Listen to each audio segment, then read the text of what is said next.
Yeah, it makes me think if I remember correctly, back when the housing market kind of crashed in around 2008, gas prices went up, and the response wasn't so much. In fact, we had I think an oil crisis of sorts because people ended up driving more. They just bought vehicles that were more fuel friendly, and it moved into a lot more electric or hybrid type vehicles. And if you're in a we're in a kind of a world now that seems like a higher chunk of vehicles are more fuel efficient, or until we have the next breakthrough of saying being 0.002% more gas or something. We're kind of at a full fuel efficiency peak in a lot of ways with the vehicles that have been coming out over the past few years. What kind of place do you have any ideas of where, if we continue on this trend, where things might go? I definitely feel that EVs, electric vehicles, are going to be more wider adopted. Um, I think for a lot of people, it needs to become more affordable. So, Tesla, I believe, is by far, I- if I remember this correctly, I think they've sold more EVs in the United States than all the other car makers combined. And for most people, that's a really premium car. It's not inexpensive. So it's yeah. So they're making, I think, I'm not totally sure about this, but I think it's like 3% to 5% of total sales Oh, wow. are EVs. So it's increasing, but it's still a very small percentage of what's being sold nationwide.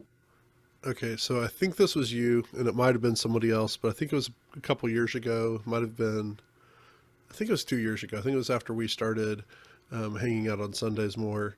And you mentioned, and if it's not you again, I apologize, but that all the effective, like how many Tesla vehicles would have to come out to justify the other energy issues that they have with making the vehicles? Because my understanding is even though each individual vehicle cuts down the footprint, the carbon footprint and stuff, the actual making of the vehicle has a higher footprint than like Chevy or Ford does currently. Is that first of all, was that you? Then is that still true? It may not be, it may be, but I you know EVs are often it's just it's a weird thing, right? Like I think you could go either way. A lot of the problems with what we talk about energy in 2022 is that it's not a full picture. It's basically like this one emits and this one doesn't emit without incorporating any of the process that comes before that. So it's I think generally making a generalization with Americans is we like to consume, but we don't like to necessarily think about where our products come from. Um, and you know, we have like this kind of not in our backyard um, mentality to a lot of things. So we do produce oil and gas in our backyard, and I think that's part of the reason why it's become such a contrast point for a lot of things. But it's very difficult to get mining permits in the U.S. It's very expensive. Um, with the electric vehicles, at least the way the supply chain now is, it's pretty problematic. So I think we talked a little bit about this when I was on your podcast previously, but it's just I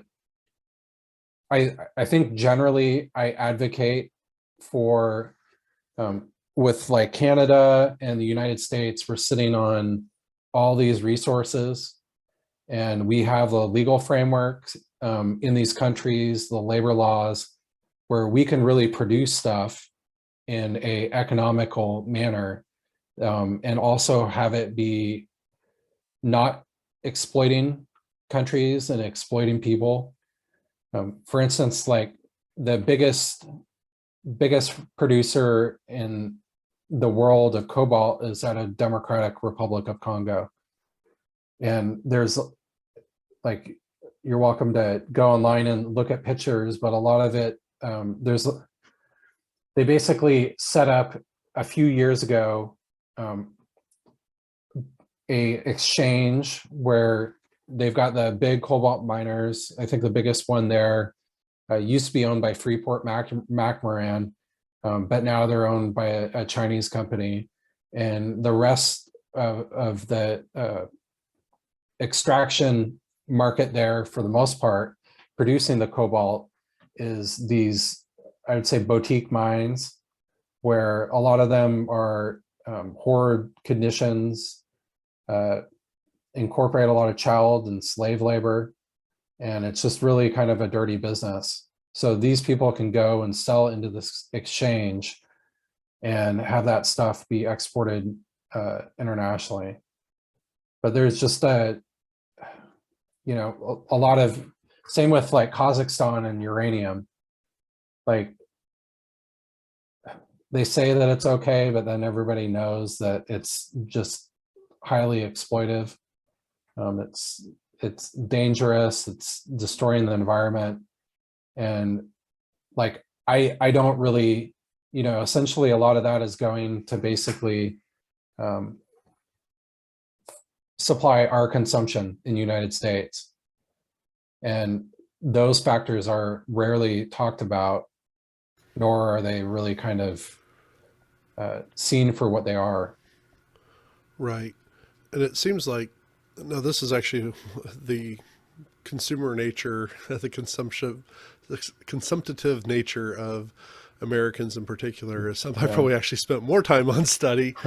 And I know that even the ones who are more politically centered on writing that material, I don't know how many people are right leaning on a lot of the things. They always say that the consumption of America, or that it's basically going to be the downfall of America more than anything else. And how much, and I know in one of the other notes we have, you mentioned that the Amazonification of commodities, where we expect commodities to be just in time for our production, is a flawed policy. But, and I think I'm already kind of feeling a little bit sad, because part of me wants these discussions that we solve all the world's problems, in a podcast format, obviously. Yeah. And I think it's really going to stretch me on what is considered right and wrong, and how right and wrong looks because we've already talked about a few different countries, by the way they do things or don't do things, the direct effect it has on me specifically, let alone my community, in our country, as well as the rest of the world. And which is really cool, but also kind of scary a little bit. Yeah. I mean, if you think about it, because what's going on in the Democratic Republic of Congo with their cobalt mining has direct effects on how well, I guess, Amazon or some other company is able to get me the newest item that I need for instead of just going to the store and getting it myself, even though that's still consumptive. It's just me taking on some kind of initiative. Yeah. Well, it's just so easy to buy these days. And that's, I don't know, it's just kind of a weird, like, I think when I wrote that note about the Amazonification, it probably related almost more to that discussion that we were having earlier, is that the whole market is built for stuff to just show up on time from Right. all over the earth. And if it doesn't show up, then production stops. Yeah. So it's, like, the world's complex, and I'd kind of like to look at a list of top, at least for oil and gas or mineral producers. For the most part, I would say a lot of them are probably tilting towards lower on the democratic freedom scale. So it's, not the Scandinavian countries, but like go back to the politics thing is during the debates, Biden was talking about how he wouldn't sell arms to Saudi Arabia because of what's going on in Yemen and the killing of Jamal Khashoggi. And it's typical politics, right? You get elected, you say something, you get elected, and then you immediately sell them tons of arms. So it's just I feel the world is really diverging. Like we've got this kind of I mean, like personally, I don't really I would like our country to have better discussions and get past this political contrast stuff. I don't really see that that's very productive, but worldwide, it's really kind of this divergence between Western liberalism and everybody else, which are, I would say a lot of them are very business oriented, focused on, let's see,